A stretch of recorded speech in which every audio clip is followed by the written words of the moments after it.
La bascule silencieuse et l'effondrement du grand simulacre d'Orient et d'Occident.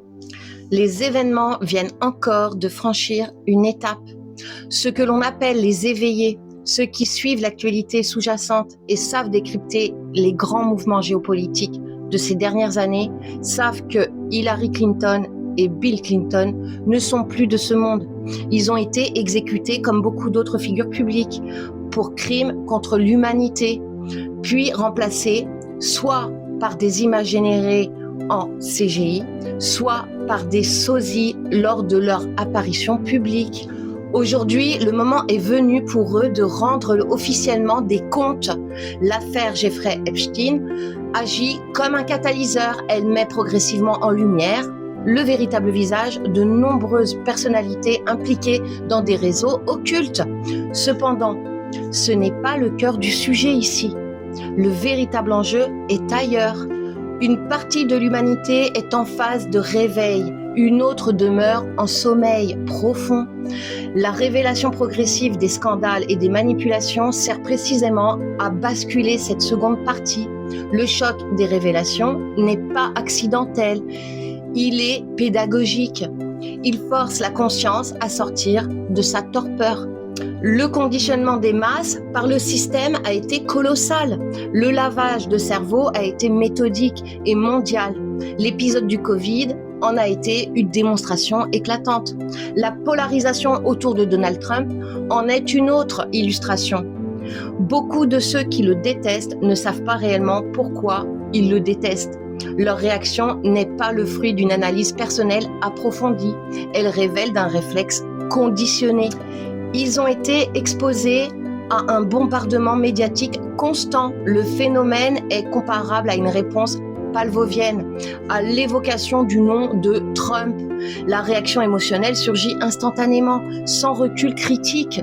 Cette mécanique de conditionnement rappelle les programmes de manipulation mentale comme MKUltra, dont l'existence historique a démontré que l'ingénierie psychologique de masse n'est pas une fiction.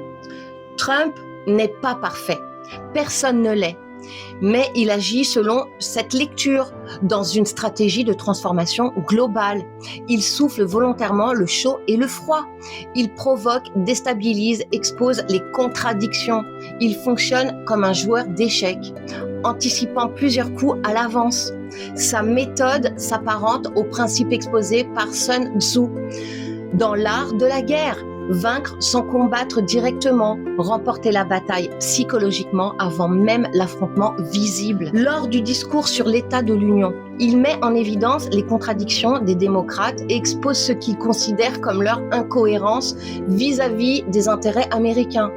Cette mise en tension crée un phénomène de dissonance cognitive chez ses opposants les plus déterminés.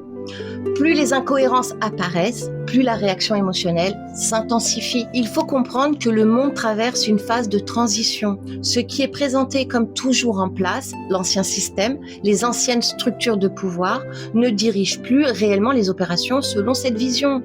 L'Alliance laisse croire que l'ancien monde est toujours aux commandes, alors que la transition est déjà actée en arrière-plan. Autour de nous, la haine anti-Trump demeure intense, parfois plus forte encore. Cette réaction est le symptôme d'un bouleversement intérieur. Ceux qui ressentent confusément que quelque chose change vivent une tension interne. L'orgueil rend difficile l'acceptation de s'être trompé. Il est plus confortable de s'accrocher à une colère entretenue par les médias que d'admettre une erreur de perception. Pourtant, le processus de déconditionnement est en cours. Il agit en profondeur. Il ne dépend pas d'une prise de conscience soudaine, mais d'une accumulation d'indices, de contradictions révélées, de fissures dans le récit dominant. Inévitablement, ce déconditionnement porte ses fruits. Il s'opère souvent sans que les individus en aient conscience. Les lignes psychologiques bougent. Le réveil ne se décrète pas, il s'impose progressivement. Et pendant que certains pensent assister à un chaos incontrôlé, d'autres savent qu'ils regardent un film dont le scénario vise avant tout l'éveil des consciences.